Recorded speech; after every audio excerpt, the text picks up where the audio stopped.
Hi, thanks for joining me today. This is Sherry Geyer with Joy Filled Relationships, and I am excited to share with you where I believe God has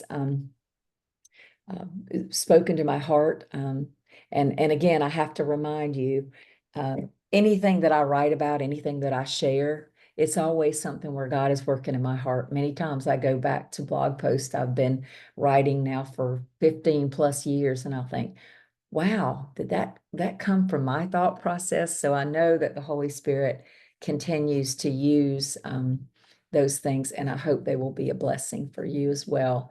So today we're going to be talking about something that I've been challenged with many times, and that's the question is, and this is a past blog post of mine, but it just is something I've needed recently. And I'd like to title it, Have You Ever Felt Powerless to Change Your Life? So I don't know if you have, but if you haven't, I'm sure at some point you will. So I hope it'll be an encouragement for you and something that you too may be able to reflect back on in journal time or quiet time with the Lord and find encouragement, find refreshment, and maybe even it will open up your mind to some things that you can do to feel that you have more power in the choices and the changes you might want to make in your life. So here we go.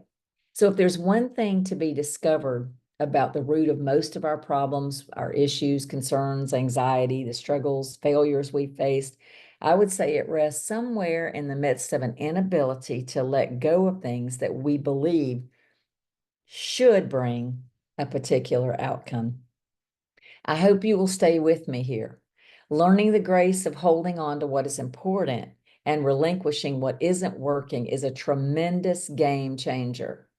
So let me stop for a second and say something my mother used to always say. If you let go or relinquish everything that's not working for you, you'll become all that you're meant to be. I did not understand that when I would hear her say it many times, but then I realized that it's almost like if you're in a hot air balloon, sometimes you got to throw some of the sandbags out, or if you're in a boat, you got to pull up anchor if you want to move forward. It's the real challenge is learning when to do this and how to do it effectively. So consider the morning flight of an eagle. She lives in the moment, totally focused on her flight, likely sharply focused on a search for food. She's not thinking about how unpleasant the weather is or what other birds think of her. Will her next nest building be a success, or why she doesn't have feathers as cheerfully colored as the cardinal? She doesn't have this anxiety that is associated with all of this comparison and the desire to have things a certain way. Well, fortunately, God designed our brains to be bigger than the majestic eagle, which gives us the ability to solve problems, write poetry, build bridges, and unfortunately, we have the ability to create many issues and problems that we would be better off not having to deal with. We can easily step into feeling anxious, frustrated, depressed, angry, or other feelings over things that happen or that might happen to us. Then turn this feeling into an overthinking session. So if we choose to relinquish what we cannot control, if we can't control it, what's the point in holding on to it anyway, right? We are quickly able to reduce our stress and our propensity to procrastinate, improve our relationships, learn to embrace change, let go of limiting beliefs and unfavorable habits, and become more present and intentional in our lives. This would certainly provide some freedom, don't you think? So, stress and anxiety often comes from wanting things to be or work out in a certain way when they can't or won't. A longing or desire to avoid failure, difficult tasks, confusion, discomfort often leads us to procrastinate. If we choose, and it is a choice, to let go of the way we want to or expect things to be, we can learn or accept to appreciate the things as they are.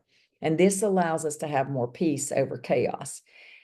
It also requires us to focus on the fact that God is sovereign and it is all in his hands and under his control. While that's often not a concept that we like to think on, it really can bring us some level of comfort if we're willing to embrace it. when we experience significant loss, such as a divorce, death of a loved one, loss of a job, there's a grieving period that we will face. It's best to step in and let this grief to come as we feel the pain or loss.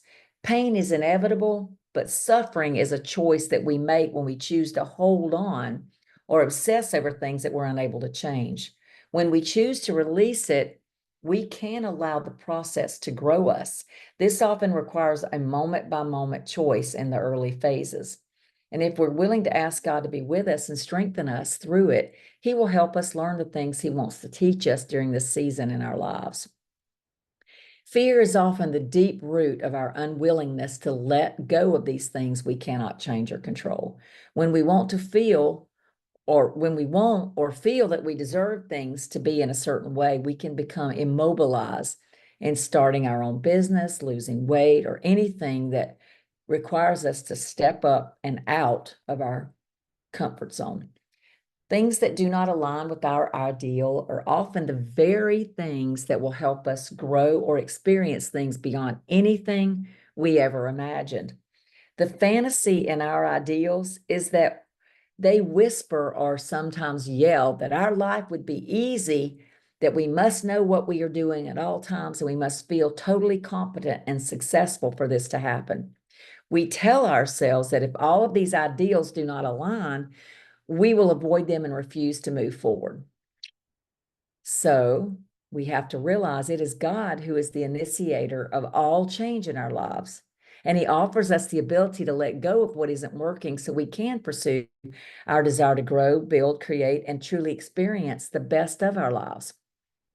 The pathway to achieving anything of value is growing through the processes of our lives. When we attempt things we don't know, we learn new things, new skills, and with practice, we can get really good at doing them. When we learn better, we can choose to do better.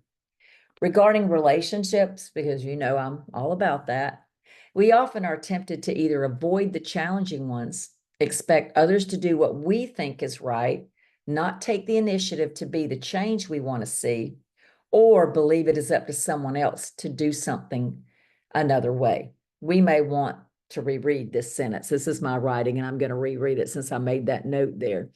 Regarding our relationships, we often are tempted to either avoid the challenging ones, expect others to do what we think is right, not take initiative to be the change we want to see, or believe it is up to someone else to do something another way. My grandmother would often say, if it's to be, it's up to me. Our choices and our ability to take initiative can become powerful components to letting go of what we are weighed down by so that we can soar in the mindset and opportunities that we have that can bring us more joy and freedom. The most compelling thing we can do to change the way we feel is to change the way we think and speak. What I mean is that our negative self-talk, which often comes from our thoughts can come from what we're feeding ourselves. Are we watching or allowing negative things to fill our minds? In turn, we can turn that into negative self-talk. And it typically comes from negative or limiting beliefs that we've set by what we're entertaining in our lives. And it is the most definitive thing that dictates whether we will feel sad, lonely, rejected, discouraged, fearful, and perhaps not supported. Turning that around into a positive thought life can bring us clarity and encouragement to believe the best about ourselves, our circumstances, and our lives.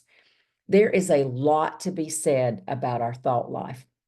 And I find, as you've heard me say, in many of the times I've written or recorded or spoken, is that journaling allows us to empty from our minds the negative stuff, the toxic stuff. There's a lot swarming around in here, but there's more room on the outside. So sometimes a journal can help us to come to terms and reflect on some things and recognize the negative things that we're saying or believing versus the positive things that can happen. So if you don't believe that, try this little exercise. Spend 2 or 3 minutes focusing on all that you are mad, sad, or scared about and observe the feelings that arise within you. Now, after doing that, spend 2 or 3 minutes focusing on what you're happy, glad, or delighted about, and observe how your feelings become lighter and more encouraging. 3 minutes on each exercise. Old habits and patterns of negative self-talk and thinking are many times the culprit behind our feelings. Yet we often look for the remedy in something else that someone else has done, needs to do, or won't do. Thus, we have handed off control of our peace and our calm to someone else to be in control. Yet we have the complete ability to consider what can go right in any given situation, as opposed to only what can go wrong. We can focus on what is good, true, and right, and not on what we don't have, what we hate, or what we won't stand for. If we take a walk and look down at the gray asphalt or cracks in the sidewalk, we may never get to enjoy the sunshine, the blooming flowers, or the beautiful birds. Whatever we look for in a situation, good or bad, that's what we will see. If we focus on it, whether it's good or bad, that's all we will see. I've often heard it said, what we focus on expands. We can learn to be thankful for the challenges that lead to achievement, the discomfort that leads to growth, the uncertainty that leads to learning, and the difficulties in our relationship that lead us to resolving differences. It is truly all a choice that we are completely at liberty to make. If this has been a blessing for you today, I hope you will connect with me at joyfilledrelationships.com. I would love to have you join the weekly mastermind on Tuesdays at 12 noon Eastern. You can sign up right on the website. You can also get a message to me by going to joyfilledrelationships.com and clicking on the little tab that says contact. I would love to have an opportunity to message with you, or if you have questions about something you've heard on my YouTube channel or in the portal for my online program, I would love for you to reach out to me and we can schedule a complimentary coaching session so you can unpack some things maybe that you've just felt held back by or hindered by. So thanks again for joining me. I look forward to seeing you here next week. Take care and God bless.